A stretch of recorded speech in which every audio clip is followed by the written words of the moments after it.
Hello, everyone. Yes, it is I again coming to give you another edition, another Killing the College Game edition with yours truly, the college prep boss herself, Tamika Williamson. So I wanted to do this video because I thought it would be quicker and easier to answer a question around an area that is confusing, that is very popular right now, the CSS profile and the FAFSA. So I wanted to just take a few minutes to talk about that. Okay. So first, let me just give you the definition so you know what I'm referring to. So CSS profile. CSS profile stands for the College Scholarship Service Profile, and it is a financial aid application developed by the College Board. Okay. Whereas the FAFSA is the free application, hence free, the free application for federal student aid. Now, this is the form used to determine what types of federal, hence federal student aid a student will qualify for. That particular file is free. It is owned by the Department of Education. So it is a government file. Now, the CSS profile, as stated before, it was created by the College Board. So when you complete it, you will have to pay a price, a small nominal fee, and you also will pay a fee to share that information with the different schools requesting it. So which one should you fill out? Well, the FAFSA is it's not required, but it is required. And this is what I mean by that. It's not required for you to complete the FAFSA in order for your child to go to college. If you want your child to be considered for any type of aid given by that university, whether it's federal aid or institutional aid, you want to fill out the FAFSA. There are millions, and I don't remember the latest stat, but there were millions of families who left money on the table, whose students enrolled in college and they qualified for federal Pell Grant, and they didn't get it because they didn't complete the FAFSA. So I want to challenge everybody listening to complete the FAFSA. Then I want you to post to say, I got the FAFSA completed. If you don't complete the FAFSA, then you are basically taking away the chance and the opportunity for your child to be considered for aid, for money to pay for college. Now, let me just kind of dig into that a little bit more. I want to drive this home because I want to make sure you guys do this. What I tell folks in my financial aid workshops is, hey, you have a choice. You pay for the FAFSA. Not pay for the FAFSA. You complete the FAFSA, or you could choose not to complete the FAFSA. Now, if you make the choice to not complete the FAFSA, then that means you're planning to write a check. Now, I don't know about you.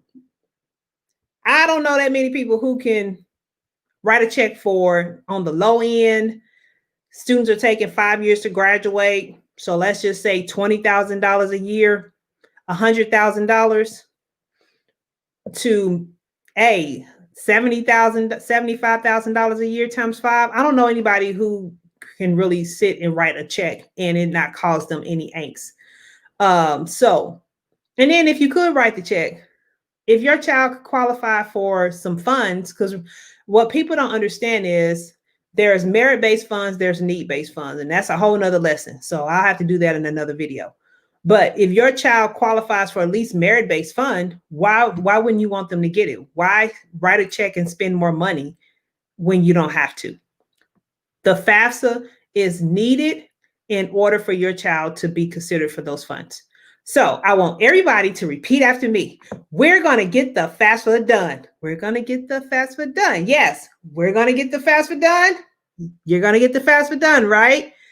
Absolutely. I'm so glad you're agreeing with me and you have committed to getting the FAFSA done. Again, I want you to post on the page, we got the FAFSA done, because you never know. There may be a prize in it for you. All right, so I look forward to getting your post that says you completed the FAFSA. So that's what the FAFSA is for. Now, how it is different from the CSS profile is there are a select number of schools who requires the CSS profile. So what the CSS profile basically does, I tell people it goes deeper into your finances. So the FAFSA is something you would do for every school. The CSS profile is only done for select schools. Typically, it's private schools, but there are some public schools who require the FAFSA. They're typically your more selective schools, your schools who actually do a lot more of their funding is tied to a need-based funding equation or funding algorithm. And the reason they're asking for it is because they are trying to ascertain what other funding sources do you have within your family as it relates to assets and your ability to pay. So the things that don't work against you on the FAFSA can very well work against you when it comes to the CSS profile. For example, equity in your home. It doesn't hurt you on the FAFSA, but it can definitely hurt you on the CSS profile. So again, they're trying to make sure there aren't additional funds available that you can tap into to pay for college. So it's very important to know and to understand the difference between the two.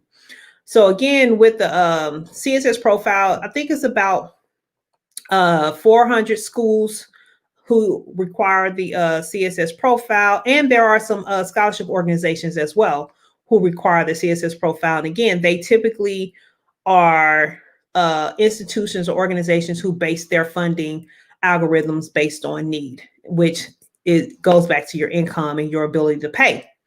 So just kind of giving you a little bit more context around the CSS profile. It is a more comprehensive overview of what your family financial status is as it relates to your scholar going to school. So it's going to, again, go deeper, ask more information, and the whole intent is to identify if there's a greater need for funding.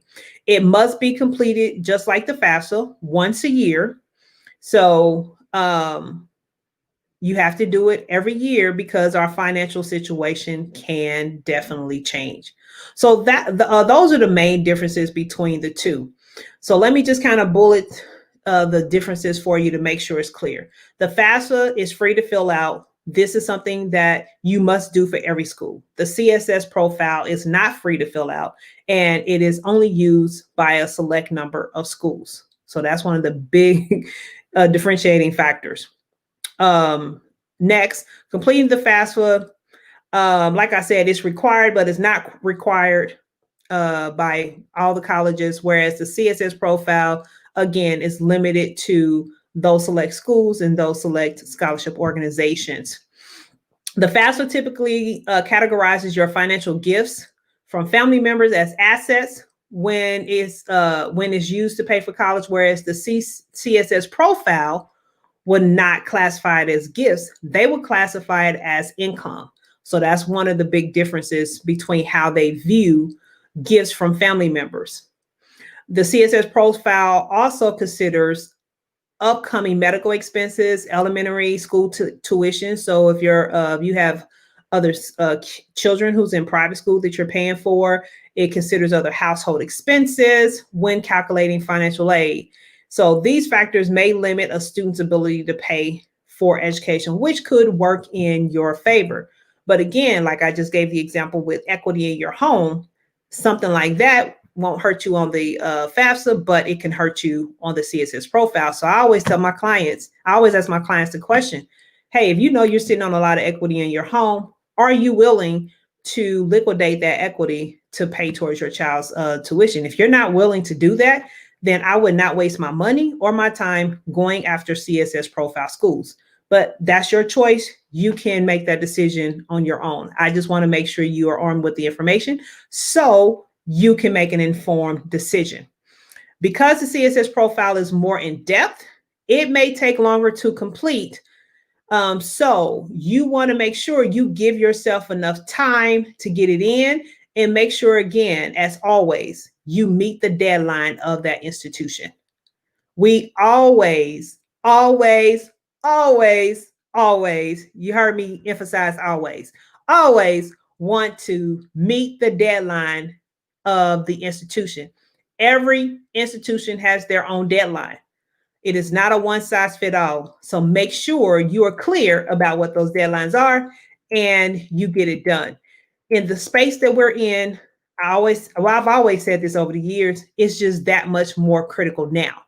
Timing is of an essence. Early bird gets the worm. You do not want to delay getting these particular forms in.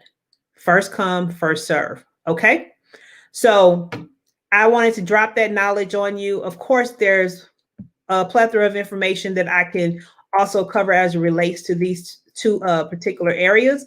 But these are the main bullet points I thought that was most important for me to share. And that should give you enough information to get you started. There are plenty of websites you can go to go deeper into the differences between the two and what they entail.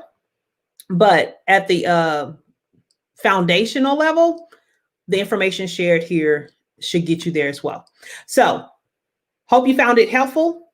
Definitely feel free to reach out to us. You can join our Facebook community. It is definitely free. We share a lot of resources, not save. Well, we try to save you money and save you from going into student loan debt. But we share a lot of free resources and information to help facilitate that. So check us out on Facebook by going to the website here in the banner. And also, feel free to check out our website. If you want to learn more about some of our programs, you'll find that information there. But we look forward to another opportunity to serve you and to share information with you on this journey for helping you crush college debt so that you can send your child to college for free.